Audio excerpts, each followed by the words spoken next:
Everywhere I went, there were walls, lots of them, at least in the little bit of the Middle East, of Palestine that I saw a couple of years ago. Walls, ancient walls, all over the place, ancient walls and new walls too. At one point, I found myself leaning against a wall to tie my shoe. It had come loose and I was leaning against the wall to tie my shoe, and I realized that the wall that I was leaning against had been built by Herod the Great before Jesus was born. And it's just standing there on a beach, just standing there. It's a good wall, obviously well built, and a good wall because this was a wall that was part of an aqueduct which brought water into a city where people could live. There are a lot of ancient cities in the Middle East and in other parts of the world as well. Ancient cities, and most of them were walled cities. They had walls built around them, constructed to provide safety from a hostile world around them. Out beyond the walls there were, of course, dangers of all kinds, mostly dangers from other people.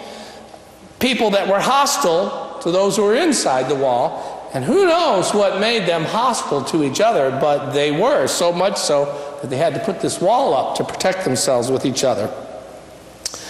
Walls were built around the city of Jerusalem, and they are still there, although the city has kind of expanded out beyond them, but the walls are still there, walls that were built in about the year 1200. How long ago was that? 800 years ago?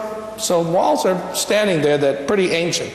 The story of our faith begins in the early scriptures. One of the earliest stories, of course, is the story of the Israelites escaping from slavery. And they lived as nomads for about 40 years or so, and then they entered what we know today as Palestine. They called it back then, they called it Canaan. And this was the land that they believed was going to be given to them by God. So they entered this land, a large group of them, and one of the things they had discovered was that there were already people living there, and the people that were living there were not looking for any new neighbors to join in. So there were these walled cities in the land that they wanted, and one of the mightiest of them was Jericho. Now Jericho is still there, and Jericho advertises itself as the lowest, oldest, and hottest city in the world. So if you're thinking of some place to move to, that might be your spot. It's certainly the lowest. There isn't any question about that. It's well below sea level where it's built. Whether it is the hottest, it could be, and whether it is the oldest, it depends on how you date it, but Jericho is still there. But at this time, when the Israelites were coming in, Jericho was a powerful city surrounded by a huge wall. And what to do about the fact that they were behind this wall? So the Bible tells us that God brought down the walls, gave the people marching orders, literally, and the walls came down. They marched around the city every day for 6 days, and then on the 7th day they marched around how many times, Karen? 7 times around the wall, and then they shouted, and what happened? And the walls, what? I heard that, Deborah. You couldn't stop yourself, could you? She said the walls came a-tumbling down, right? Yes, okay, because that's what the old song says. Joshua fought the battle of Jericho, and the walls came a-tumbling down. But it wasn't Joshua that brought the walls down. It was God who brought the walls down. Now, to tell you the truth, I am not a big fan of the story of the fall of Jericho or of the entire book of Joshua in which it is included in the scriptures. The book of Joshua is one that you haven't heard me preach from much, and you won't hear it preached from much anywhere. It's kind of bloody. And in a lot of it, there are places where the bloodshed has been ordered by God, and that does not sit right with most of us. I think we have to understand theologically that the story of the book of Joshua is not about people killing people. It is about people removing sinfulness from their lives. But that's a lot of theological work today that you are not interested in me doing right now. So we'll save that for another time. But let me say this. Today, I'm taking the story of Jericho as a metaphor. It is a metaphor for what happens when there is hostility between people and what God does about that. Now, the passage that Karen read from the book of Ephesians talks about a wall of hostility between people. This was a letter from Paul, one of the great leaders of the early church, to the church in Ephesus in Greece. And that church was struggling with the fact that they were growing and new Christians were coming in, and there were three kinds of people in this church. There were people who were Jewish, had been Jewish all their life, expected to be Jewish all of their life, and knew that Jesus also was Jewish, and there were those people. Then there were people who were Jewish but had adopted much of the customs of the Roman world, so you couldn't just look at them and tell that they were Jewish. You didn't know that. And then the third kind of people that were in this church were people who weren't Jewish ever at all and never intended to be. And somehow the three of these people had to get together, and the problem was this: they really didn't like each other very much. These are three groups of people that had big conflicts with each other, and sometimes that conflict actually developed into hostility. And now you got people that are hostile to each other sitting together in your church, although they were probably standing in some catacomb somewhere hiding in the process. But anyhow, they were all there together in this church, and they were trying to build a community of Christ. They didn't trust each other. They didn't love each other. They didn't even like each other. And these brand new followers of Jesus found out that staying that way was not going to be okay, because they couldn't get away from the fact that they all knew what Jesus had said. And he had said this: I'm giving you a new commandment, that you love one another as I have loved you. And they could not possibly remain hostile to each other and be followers of Jesus. And it scared them to think of the idea of loving that person that was so different from them. It scared them to think about doing that. But when they did it, they found that God brought that wall down just like the walls of Jericho, and they were able to love each other.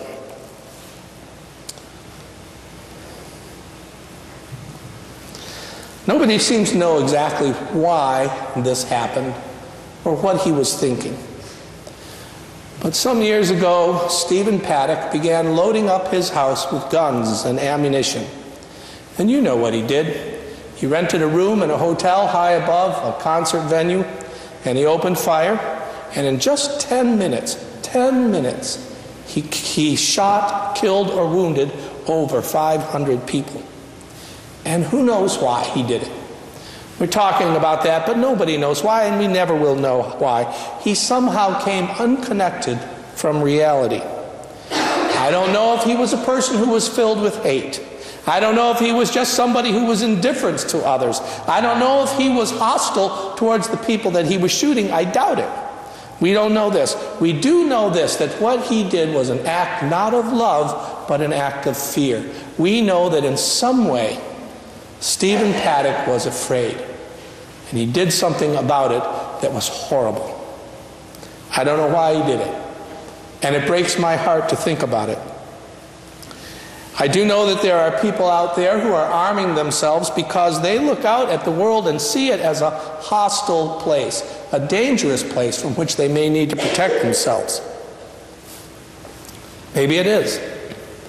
Some people put up walls of hostility, and you don't have to have a gun to put up a wall of hostility. We are often hostile towards others, are we not? Sometimes towards our family, our neighbors, our community workers, our people around us. I came up against a wall of hostility this week, too. This is another thing that made the week heavy for me. A man who had come to our food pantry, and if you've been to our food pantry, we know that we give out a good amount of food. And he found out when he got the food that the person that was supposed to pick him up and drive him back over across the river to Lewiston had not shown up. And he had no idea how he was going to get home. He had too much food to carry, and it was too far to go. And the more that he thought about this, the angrier he got. Have you ever been forgotten by somebody who was supposed to give you a ride? Did it make you angry? Yeah, especially if it had happened before. Just ask my kids. Well, he came to me and asked for a ride home, and we don't give rides. We can't give rides. We'd be giving rides all day long, and we couldn't do it. But he came to me a second time, and I said, if you'll just wait till everybody else is gone, I got some things I got to do, I'll take you home. So by the end of the day, I picked him up, and this man was angry and hostile. His wife wouldn't answer when he called. He called her and called her and called her. 16 times he said he called her, and she didn't answer the phone. His daughter, who was supposed to pick him up, had borrowed the car. And who knows where she was? She was just not around. He didn't know what had happened to her. And so he got more and more angry thinking about this, the fact that he was dependent on somebody else to help him out, and he got angry about it. And he finally said to me, none of this would have happened if it wasn't for those Somali immigrants. Yeah, so he went on. The government, he says, gives them cars. Did you know this? The government gives them cars because the state of Maine is just loaded with money. And the rest of us have to walk, and I got to carry these groceries. And these people drive by their cars, and they're laughing at me. They're laughing at me. They're laughing at us behind our back. They hate us. Did you know that? I said, I don't have that experience with the Somalis. She says, they hate us. You can tell it by the way they look at you. He says, my problems in this world right now are all because of those Somali immigrants. And so being either brave or foolish, I said to me, it sounds to me like your problems are your wife and your daughter.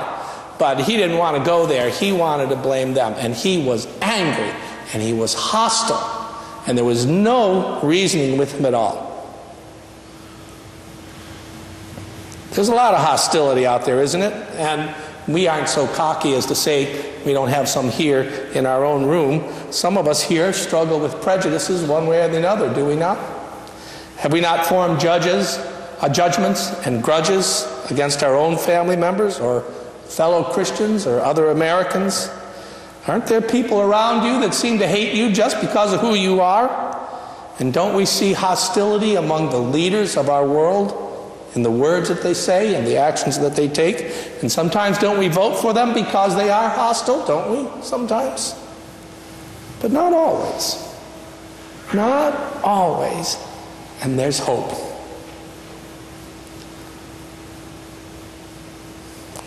God, whose name is shouted by the hostile, God who is claimed by some that they are on a mission from God, and that's why they're against you or me or them. God who is claimed sometimes to be hostile against us. God is actually working against hostility. God is tearing down the walls of hostility. God is breaking down the walls of hatred that we put up, and I see it at work all the time. Don't you see God's work happening as we live through this world? I see it here in this church where we learn to live together and learn to work together, because we don't all agree with each other all the time, but here we are working together. And we're trying to respond properly to the immigrant neighbors in our community. And we're working for equality for GLBTQ folks, and respect for women and children, and understanding of the disabled. All of that is happening here in this church because God is tearing down the walls of hostility between us and others. And no matter what you may think, God is doing this, and it's like gravity pulling at hostilities of the world. You can build a wall pretty quickly, you know. You can slap the bricks together pretty quickly, but gravity will win. Gravity will win. Not today, not tomorrow, but gravity is going to pull that wall down sooner or later, because gravity never quits. And that is a metaphor for what God is doing. As horrible as what happened in Las Vegas, how did the people there react? What did people do when that shooting happened? You saw. You mentioned it. Laurie, you mentioned it. Someone mentioned it. Yeah, Deborah. People risked their lives to help each other. How many people in that situation were attempting to kill others? How many? One. How many people in that situation were attempting to help others? Hundreds. Hundreds. We cannot forget the fact that God is breaking down the walls of hostility between us, and we want to let God do that work. There is far, far more kindness in the world than there is hostility. There are many, many more people in our community who are welcoming of the neighbors among us than those who are hostile towards them. God is at work in me, breaking down the hostilities that I have, and I am so thankful for it. I do not want to be a hostile person, and I'm glad God is breaking that down. I'm going to tell you a closing story, and I'm going to tell it about Chad.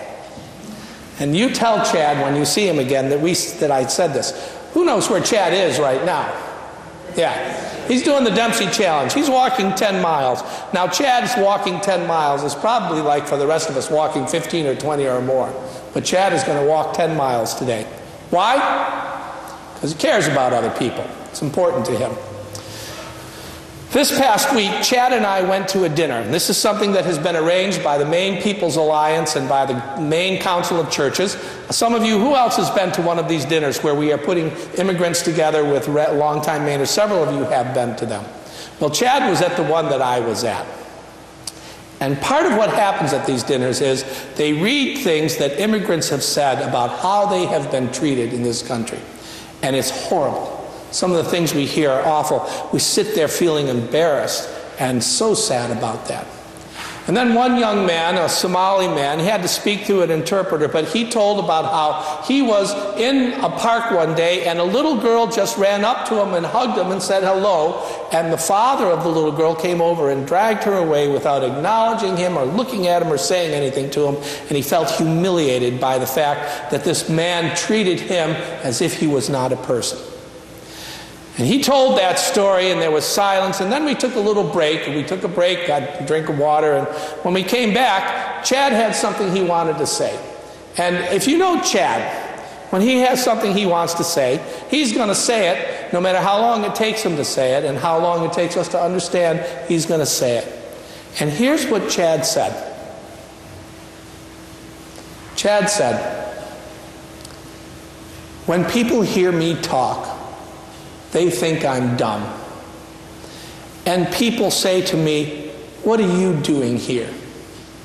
And then he looked at the young man who had been humiliated, and he said, "I'm sorry that happened to you. I know how that feels." And everybody in the room felt like you feel right now. Because God is breaking down the walls of hostility among us. And oh God, thank you. Thank you that we can give that up. Amen? Amen.